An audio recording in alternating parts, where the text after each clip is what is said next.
కొనుక్కున్న వాళ్ళకి అప్రిసియేషన్ ఎట్లా అవుద్ది అని చెప్పిన ఆలోచించిన. వేరే డెవలపర్స్ చెప్పిన దాన్ని బట్టి ఒక ఆయన మంచి సజెషన్ ఇచ్చారు. ఏమన్నారనంటే ఎప్పుడు లైవ్లీగా ఉండాలి మీరు చేసిన ప్రాజెక్ట్, అప్పుడే అప్రిసియేషన్ ఎక్కువ ఉంటుంది కొనుక్కున్న కస్టమర్. లైవ్లీగా ఉండాలంటే ఏం చేయాలంటే కొన్ని విలాస్ కట్టాలి. సో మీరే విల్లాస్ కట్టాలి, అన్ని చోట్ల కట్టలేము, కస్టమర్ చాయిస్ కాదు. కరెక్ట్ అన్ని చోట్ల కట్టలేము. ఎందుకంటే if the project is 20 kilometers 30 kilometers అవే ఉందనుకోండి, అక్కడ మీరు నిజంగా ఇల్లు కట్టాలి అని అనుకున్నా కానీ అక్కడ నుంచి మీకు ట్రాన్స్పోర్టేషన్ ఉండదు, ఇవన్నీ చేయలేము కొన్ని చోట్ల. బట్ లక్కీలీ ఈ ప్రాజెక్ట్లో నాకు కలిసి వచ్చిన అడ్వాంటేజ్ ఏంటంటే అన్నిటికీ దగ్గరగా ఉంది ఈ project. 60 acres location priority. First అసలు 60 acres అక్కడ చేయటం అనేదే it's a big task. So నేను వచ్చిన తర్వాత టోటల్ ల్యాండ్స్కేప్ చుట్టుపక్కలంతా మారిపోయింది ఇక్కడ, ఈ ప్రాజెక్ట్ చుట్టుపక్కలంతా కూడా.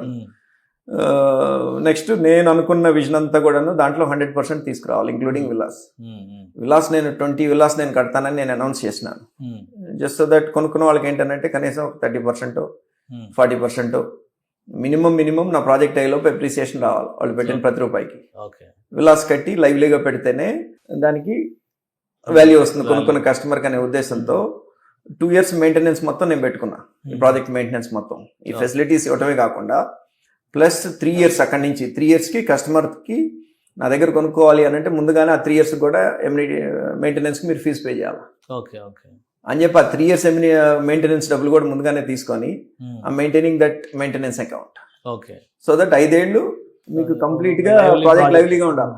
ఉంటే కొనుక్కున్న వాళ్ళకి కూడా అప్రిషియేట్ అవుతుంది ప్రాజెక్ట్. ఇప్పుడు లొకేషన్ మీరు అసలు ఎలా చూస్ చేసుకున్నారు? అది అక్కడ నుంచి ఏమన్నా ఆఫర్ వచ్చిందా, లేదా మీరు ఈ ఏరియా అయితేనే బెస్ట్ అని చెప్పని డిసైడ్ అయ్యారు?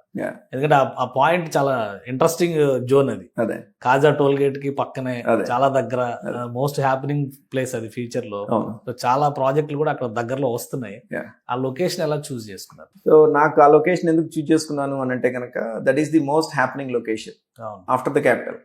చుట్టుపక్కల మీరు ల్యాండ్స్కేప్ అంతా మీరు చూసినట్లయితే కనుక అమరావతి తర్వాత అంటే అమరావతి కూడాను ఇంకా టైం పడుతుంది, రోడ్లు కానివ్వండి, అండర్ గ్రౌండ్ కేబుల్స్, ఈ వర్క్ అంతా నడవడానికి కొంత టైం పడుతుంది. ఒక 2 years పట్టొచ్చు అని అనుకుంటున్నాను, 2 to 3 years పట్టొచ్చు అని అనుకుంటున్నాను.